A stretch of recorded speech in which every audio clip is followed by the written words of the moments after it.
Guys, we are at the peak of a pretty cool meteor shower, and I like can't stop laughing because I was preparing to make this video, and just now I saw what I had scheduled to talk about today, and it is hilarious because it totally matches up with this meteor shower, and I had no idea when I planned it. I weeks ago. So this is hilarious, and I can't even wait.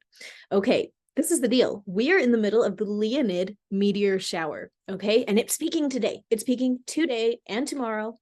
Um, it just depends on your weather conditions and where you are. You can go look it up, Leonid, like Leonid. See if you can see it. We're looking at bright meteors, probably one every 15 to 20 minutes. That's what I was reading. So this is exciting. Obviously, you want to be in a spot without a lot of light. I remember as a kid, for a couple of different meteor showers, my dad would wake me and my little brother up and get us in the car at like 2 or 3 in the morning, and we'd drive for an hour to get to the middle of nowhere and watch the meteor showers, in the darkness. I think one of them I was probably like 9 or something like that. So good. But anyway, you probably can't see it from your house if your house has like regular lighting in front of it and like street lights and stuff. You're gonna have to drive somewhere probably to see it, but you might look out and you might see a comet or a meteor. That's very exciting. I don't talk about meteor showers a lot in here, but they do matter. We've actually had 2 meteor showers this month already. We're dealing with the Taurids, which originated from the constellation of Taurus, or at least that's what it looks like from our perspective, right?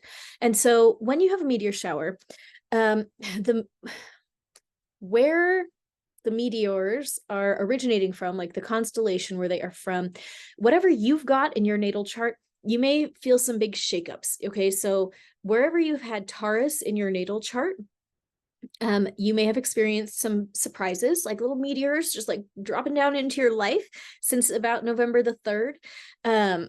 And I think those are still going, but I think they're wrapping right up. But right now we are at the peak of the Leonids, which is dealing with the constellation of Leo. Whatever you've got in your natal Leo zone in your chart, in your natal chart, wherever Leo is, you may see some unexpected little things rain down on you today, and that's pretty exciting. Now, I wanted to share this crazy story about the Leonids because when I first started getting into astrology, and this is almost 10 years ago now, is that true? Like, let's math it. Yeah, it's 2014, it's 2023, there we go. But as I was researching the stars, of course, I myself am a Christian, and I would say I'm on the devout end. I'm religious. I go to church every Sunday. I read my scriptures. I'm like I'm into it. I like Jesus. There you go. And you don't have to enjoy my channel. I don't care what you do, but that is my perspective. And so when I first started getting into this, I really wanted to understand the stars from a God-centered perspective. And I figured, in the Bible, there's a lot of stuff about astrology is so bad. And yet the astronomers that Daniel was an astronomer, but like they didn't have telescopes. I mean, like they weren't doing the math of how the stars moved. Like they were looking at the stars for symbolic information on the signs of the times. They were looking for symbolic information on wars and kings and like the function of nations. Okay, we call it astronomy. Like we say that the wise men were astronomers, they were astrologers. Okay, this is a verbiage word game, because I think it makes sense. I think astrology can be, from a churchy perspective, it can be troublesome. I mean, especially in the world of like newspaper horoscopes, people like read this kind of weird stuff, and people can get obsessed with the stars. When you see how accurate they can be, people can start planning their lives around it. Like I get messages like, can I buy a car during Mercury retrograde? It's like, yes, buy a car whenever you want. Like your agency wins. You can do whatever you want whenever you want. And when we start ceding our agency to the stars, that's a big problem. And so I get why, from a churchy perspective, they say, no, astrology. To me, I feel like we just have to view it like the wise men did, or like Daniel did. The most important thing is God. Second most important thing is the role of agency. Third most important thing is then we get to look at the stars through the lens of a God-centered perspective, understanding that they don't control anything. They at most, they're like the weather. This is space weather that's affecting the Earth, but agency still wins. Why am I even talking about that? Because one of the first articles that I read when I started studying astrology was on the Leonids, and I didn't know that. But just now, as I was researching the Leonids for this video, came up this particular day on November 12th of 1833, and I thought, I remember that. I remember that date. There was a meteor, the meteor shower. It was the Leonids.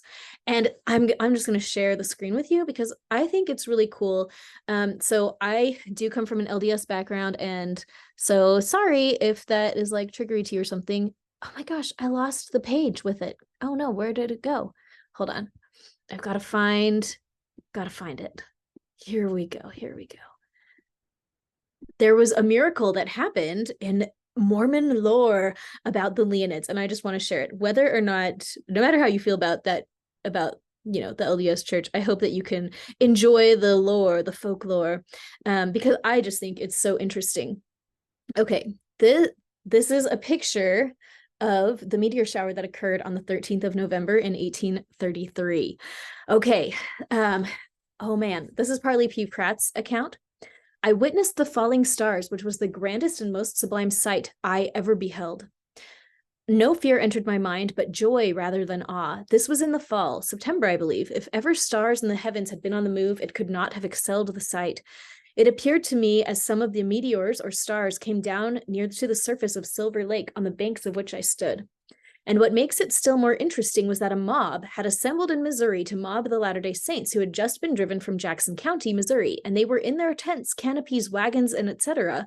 on the banks of the Missouri River. God frightened the mob by this one of the signs of the last days, so that great fear came upon the people, and the mob fled, saying that the judgment day had come. Whoa! Okay. And so here's more of it, but I loved this from Philo Dibble right here. Look at that beard, guys. Wow. Okay, this is what he said. On one occasion, Joseph was preaching in Kirtland sometime in the fall of 1833. Quite a number of persons who were present who did not belong to the church, and one man, more bitter and skeptical than others, made note with pencil and paper of a prophecy uttered on that occasion, wherein Joseph said that 40 days shall not pass, and the stars shall fall from heaven. Such an event would certainly be very unusual and improbable to the natural man, and the skeptic wrote the words as a sure evidence to prove Joseph to be a false prophet. On the 39th day after the utterance of that prophecy, a man and brother in the church by the name of Joseph Hancock and another brother were out hunting game and got lost. They wandered about until the night, when they found themselves at the house of this unbeliever, who exultingly produced this note of Joseph Smith's prophecy and asked Brother Hancock what he thought of this prophet, now that 39 days had passed and the prophecy was not fulfilled. Brother Hancock was unmoved and quietly remarked, "There is one night left of the time, and if Joseph said so, the stars will certainly fall tonight. The prophecy will be fulfilled." The matter weighed upon the mind of Brother Hancock, who watched that night, and it proved to be the historical one, known in all the world as the Night of the Falling Stars. He stayed that night at the house of the skeptical unbeliever, as it was too far from home to return by night. And in the midst of the falling stars, he went to the door of his host and called him out to witness what he had thought impossible and the most improbable thing that could happen, especially as that was the last night in which Joseph Smith could be saved from the condemnation of a false prophet. The whole heavens were lit up with the falling meteors, and the countenance of the new spectator was plainly seen and closely watched by Brother Hancock, who said that he turned as pale as death and spoke not a word. Here, let's see if I can drag this over. No, I couldn't do it. Okay, unshare. And we're going to do a new share. This is, wait, is that it? Newspapers. This is from a non-churchy source about the meteor shower of 1833. Okay, here we go. This article is called "How Newspapers Helped Crowdsource a Scientific Discovery, the 1833 Leonid Meteor Storm." And so we have some more of those pictures of the falling stars, but apparently they were seeing, here we go, 50,000 to 150,000 meteors falling each hour during this incredible meteor storm. So anyways, I just loved that. I loved that story. You don't have to believe it's true, but I read that and I was just like, this is amazing. The Leonids, they're here. Expect expect the unexpected when it comes to your Leo placements. You're going to see what shows up for you in that zone of your chart. If you don't know, I have some links below on like self-study programs about astrology from a God-centered perspective, so you can go check that out if you want to. I'm like, do I have time in my life to make a step-by-step of like what everyone's Leo placements would look like? I don't know, but I can tell you that Leo deals with your sense of self and your ability to shine and be appreciated. And so will this meteor shower bring you some extra appreciation for your glory, or will it shine a light on the spaces where you're not willing to accept goodness in other people appreciating you? I don't know. We'll just have to see, but it's going to come down to surprises around feeling appreciated, being appreciated, and stuff like that. Also, Leo deals with creativity. It deals with romance, so maybe a romantic surprise might be in your future. Today, the recommended session, this is what I was laughing about at the beginning, is the rejection sensitivity session. And I thought it was hilarious because I had just read through that the last time, I mean, in the 1833 meteor shower of this meteor shower today, the mob had come to kill all the Mormons, and then down came this rain of stars and they ran away. But I thought, rejection sensitivity, talk about rejection sensitivity. When an actual mob pulls you out of your house and demands that you walk away from everything that you own with nothing but what you've got on you, that's a big rejection. And I thought, oh man, rejection sensitivity, we're working on it for ourselves today and for our ancestors tomorrow. And this is perfect, aligning right with this meteor shower in a Leo. Leo, here's the thing, the biggest trigger with Leo, rejection.